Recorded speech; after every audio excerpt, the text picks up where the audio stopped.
Welcome to Glass in Session. I'm your host, Val. And of course, I am between seasons right now. I'm taking a month off, but I'll be back in September with a fresh season. Something I've gotten into recently is birding. Oh, I blame my charming husband. He's a nature lover. He's a wildlife photographer, an amateur paleontologist, a scientist, and just this wonderful human being, so diverse in his interests. But he's indoctrinated me into what I call the cult of, did you hear that? Oh my God, it's an oak titmouse. Yeah. Birding. I'm one of those people now. You'll see me in a parking lot with an app. European starling at Safeway, for example. Yes, it happens. Now that whole, oh my God, it's an oak titmouse, that is something I no kidding said in a vineyard last month in Napa when I was there for the Society of Wine Educators Conference. I would troll the vineyards above the resort during the day, and of course at night before the sun went down, watching the barn swallows and all the different bird species. I found at least 36 species of birds in that vineyard, just in the morning and evening hours. So if you've seen my Instagram, which is now booze, books, and birds, you're kind of already aware of this. So while I am out this month, most likely traipsing around forests and wetlands with binoculars and a bird app, I thought I'd leave you with two appropriately themed episodes to revisit. The first one this week is from Season 10. It's Episode 5, Montefalco Sagrantino, Wine, Birds, and the King of Everything. From the Umbrian hill town of Montefalco, renamed Monte del Falco, or Mountain of the Falcon. It's named after a medieval legend and his sacred birds. We bring you the Sagrentino grape and the resulting wine, tied directly to that falcon history as well as the wine styles. And I think you'll be surprised at the number of styles there really are. It's Bird Nerd meets Cork Dork this month, and I even added some new merch to my TeePublic store for those of you who also like to watch birds and drink wine, and maybe not necessarily in that order. So let's meet this medieval falcoholic, haha, see what I did there, and one of my favorite Italian wines, Montefalco Sagrantino. Welcome to Glass in Session. I'm your host, Val. Thank you for joining me. While I would never choose to go to Italy in the summer with all the tourist hordes, we can go there in a wine glass this summer. Yes, we can. Today, I'm going to take you to Tuscany's less touristified neighbor, Umbria, and right smack in the middle of the region. In the province of Perugia, we find a small appellation where some of my favorite wine geekery cork dorkalicious juice is made, Montefalco Sagrantino, or what used to be called Sagrentino di Montefalco. That was how I learned about it, at least until 2009. So let's get it on. I've already poured a glass. We just talked about where it is. Middle of Umbria, province of Perugia in Italy. So what is it? Montefalco is the region, Sagrentino is the grape, and Montefalco Sagrantino is the specific wine from the specific grape from the specific region. I'll go a little backwards today. Normally I like to start around history and roll back to the grapes and styles, but I thought it would be fun to dish on the grape first, have a little grape gab, then we can dish on the history, which you know involves a bird, right? Monks are a given. Even the barbarians make a very, very small appearance here, but not too relevant to the conversation. Just want to let you know they are in the environs of this history. So we start with the grape, Sagrantino, aka Sagrantino. No nicknames here. It's blue-black in color. It's very thick skinned, so hello tannins and polyphenolic compound goodness such as antioxidants. And it's autochthonous, meaning native to this tiny growing area, Montefalco in Umbria. Fortunately, this purportedly holy grape is badass because it's rebellious against spring frosts, which is good because it buds early in spring, so that helps protect it. And it takes no crap at all from winter frosts, also good because it ripens late, as you can imagine. Here's what else we know. Documentation of vine growing in the Montefalco area dates back to 1088. Theories of the Sagrantino grape's origins include coming with, Franciscans, monks in the house from Asia Minor in post-missionary tours in the 14th and 15th centuries. There are also theories that it may have been imported by the Byzantine monks from Greece, but the prior is actually prevalent, and I believe I read it in the actual Disciplinare. I believe that's where I found it. The first documented clues to Sagrantino, originally written as Sagrantina, that's just a difference of masculine and feminine if you think about it. The first documented clues of grapes in the Montefalco region appear in 1549. This was an order for the Sagrantino mosto, or must, from a Jewish merchant from Trevi named Vouillamoz and his wife Stella. There is further documentation throughout the 16th and 17th century, a whole bunch of events, which I'm not going to go into, but they essentially indicate that the wines were revered. They were considered very special occasion wines. They were reserved for nobles and special guests, particularly around the city of Foligno. Some scholars posit a sacred tie to forenamed monks through the name Sagrantino. After all, sacro, adjective in Italian, translates to sacred, or the noun la sagrestia, it means the sacristy. And I would say perhaps they use this wine in church, but I would probably bet a bottle of this Colpatroni 2007 I'm drinking right now. But who knows? Because here we are with Il Sagrantino since the 1500s. I'm pretty sure they use this wine in church ceremonies. But there's not really much of this grape grown, which makes it extra special to me. I like the rare things in the wine world. From 2000, we do know that there were fewer than 400 acres of Sagrantino. And as of 2019, according to Italian Wine Central, there are about 998 acres. Sure, the New World countries are messing with it. They're growing some in California and Australia. And I say go on with your bad selves, but I really want to drink the medieval original. I want to meditate on its sense of place, the monks, the birds, the king emperor of everything, even a hint of barbarians, and we'll get to all that in the next segment. Which brings us to the history. The history of Montefalco, I should say, with respect to the wine. You may have heard of Frederick II, fabled medieval Hohenstaufen Emperor Frederick II, King of Sicily, King of Germany, King of Italy, and Holy Roman Emperor and King of Jerusalem. King of everything. Don't worry, he spoke all the languages, including the Latin, the German, the French, the Arabic, the Greek, all those things he needed to rule over all those places. See? King/Emperor of everything. And if you thought there were no Mongols in this part of wine history, well, guess again, my friend. Surprise! Freddie too did have problems with them while they were slaughtering Hungary up north, but they really aren't relevant to the Montefalco story. This was Genghis Khan and his spawn. Amazingly, they were everywhere. This was the grandson of Genghis Khan that he was having problems with. But back to Montefalco, because you know what else was everywhere, at least in Montefalco? Falcons. I promised you birds. In fact, Montefalco translates to Falcon Mountain or Mountain of the Falcons, and Freddie too had a great passion for falconry. Although originally from Umbria, but more in the Jesi region, which is a wine story for another delicious day, he would visit this area frequently for falconing. In 1249, this Stupor Mundi is what they call him, the wonder of the world. He returned to the area last time to engage in some falconry there. This is where Freddie too's history intersects with wine history. Master of Wine Liz Thatch interviews two producers of Sagrantino, Marco Capri of Arnaldo Capri, very famous producer, and Chiara Lungarati in her very recent Forbes article. Chiara reiterates the history of the monks in the region making sweet wines of the red Passito variety for Mass, so there you go. I've attached the super fun Passito episode if you want to revisit, because I believe I do talk about this there. She also mentions Freddie too's falcons. Apparently, he had some favorites known as Sacer falcon, scientific name Falcro Sacer, S-A-C-E-R, which happens to be the name of the Sagrantino I'm drinking. It's a 2007 Sacer Colpatrone Sagrantino Montefalco, but this is not an ad. I just want to let you know this is what I have open, which inspired today's episode. Well, one day, Freddie's falcons got sick. Legend has it they were giving a medicine made from, what else, the local dried grape? Hooch! Therefore, there's yet another theory that this is why the grape is called Sagrantino, after the Sacer falcon. Thatch's article does go on to verify that Montefalco actually does come from the aforementioned Falcon Mountain. Another history article I found on Sagrantino Montefalco tells us that prior to the mid-13th century, before Freddie II and his falcons, the city was actually called Cocorone. After gabbing the grape and climbing the mountain, meeting the monks, the birds, the kings along the way, I think we've earned a glass. So let's get to the wine, because I'm pretty sure that's why you clicked play. Sagrantino di Montefalco attained DOC, Denominazione Origini Controllata status in 1979, but was split off and elevated to DOCG status in 1992.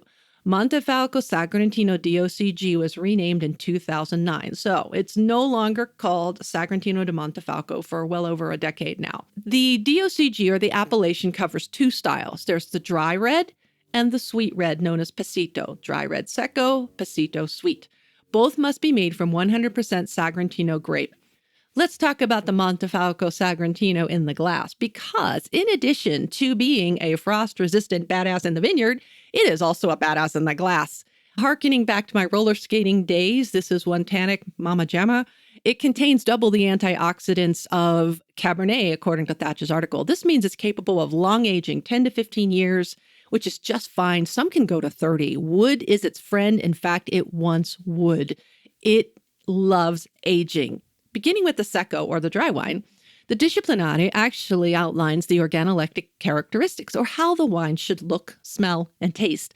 The color is going to be an intense ruby red with violet reflections tending toward garnet with age. And I will say that's exactly what I have in the glass. It's not even limpid. You can't see through it. If you tilt the glass to the side and try to read text on a white page, I can barely see it. It is inky. It is a nice, dark, deep color. The nose should be delicate with notes of blackberry. I'm certainly getting that, but I'm also getting that dry forest floor that I like that sometimes comes with bottle age.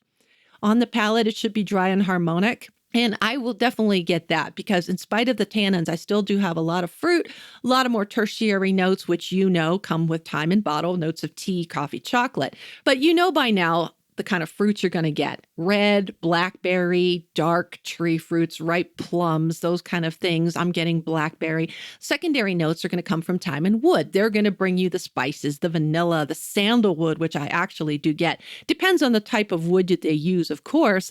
But the thyme and bottle, again, is going to give you those tertiary notes that I love, the coffee notes and the hazelnuts and things like that. The magic of this wine for me is that it does tend to be very complex. The longer I sit with it in my glass, the more it gives me in terms of personality, aroma, and taste. It opens up. It gives you a little bit more texture. And depending on how the winemaker has treated the wine over time in his or her care, it might have a story to tell. The alcohol is going to be a minimum of 13% alcohol by volume. Mine looks like it's about a 15. Vigna, if it's got that on the label, a specific place, is going to be a 13.5 minimum ABV. It is required to be aged for 37 months minimum from 1 December, the year of harvest, and it's required to spend 12 months in oak with 4 of those months in bottle. So this is why you're getting that complexity. You're getting the primary notes from the fruit, secondary notes from the thyme and wood and production, and the tertiary notes from hanging out in your cellar. The wine isn't released until 1 January, the 4th year after harvest. So this being a 2007, that means it would not have been released until January 1st, 2011. That's the dry Montefalco Sagrantino DOCG. The sweet style, every time I see it, I buy it because I'm just in love with it. I'm in love with the way this dry grape produces a complex, meat-worthy, cheese-worthy wine, a meditation wine. But the Disciplinare for the sweet style describes the basic characteristics almost the same as the Secco, but with a sweet, harmonic, pleasant taste. So I should hope so. The residual sugar on the Passito is going to be between 80 and 180 grams per liter. It's going to have a minimum 18% alcohol by volume. And the Sagrentino grapes, before being pressed, are required to dry for at least 60 days. They are fermented on the skins. So hello again, antioxidants and tannins. And then it is also required to age for 37 months from 1 December, 4 months in bottle. It is released, again, no earlier than January, the 4th year after harvest. As for food, yes, all of it. For the Secco, I like a nice truffle cheese, a sottocenere, which is a cheese under ash that I find really good with this. I like a really good ragu, the kind of thick Tuscan ragu that you make with like chicken livers and throw some prosciutto and lemon zest in there at the end. Anything with truffles, peachy pasta with a red sauce. In Umbria, they make something called strangozzi, which is eggless. It's an eggless pasta. They also call it cordelle, which is what poor people used to make. So it's very traditional. Or they have something called strozzapreti, which is it translates to priest strangler. Very interesting history on this one, but we're not here to talk about pasta. But I linked up a really cute article for the pasta project in the show notes. With the Passito, I want chocolate. I want a nice piece of dark, bitter chocolate, bitter like my soul, maybe with a little bit of sea salt. I do like, if I'm having wine and chocolate, I do want a little bit of sea salt to offset the tannins with a red wine. Now, while I'm fawning over Sagrantino, let's just clarify that there are other wines made under the Montefalco appellation, and they are delicious. I'm going to touch on those really quickly, just in case you see them in the store, because in addition to the Sagrantino DOCG and Passito, this episode's focus, they make other reds with these grapes and other grapes, including 60 to 80% Sangiovese. You know that one from Tuscany, its neighbor.